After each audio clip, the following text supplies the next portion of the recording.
باریک کپڑے پا کے تنگ کپڑے پا کے جسم ظاہر کرنے والیاں بیبیاں 500 سال دے سفر تو آمن والی جنت دی خوشبو تو بھی محروم راسن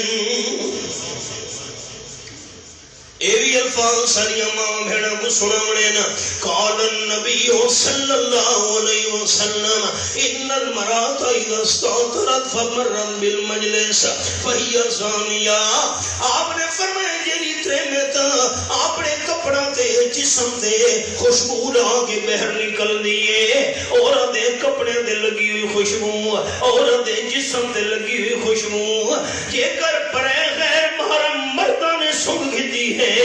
فہی زانیہ اللہ دے قوضہ وچ برا کم کرون علی ترمذ لکھی ویسی خوشبو دوچے پرے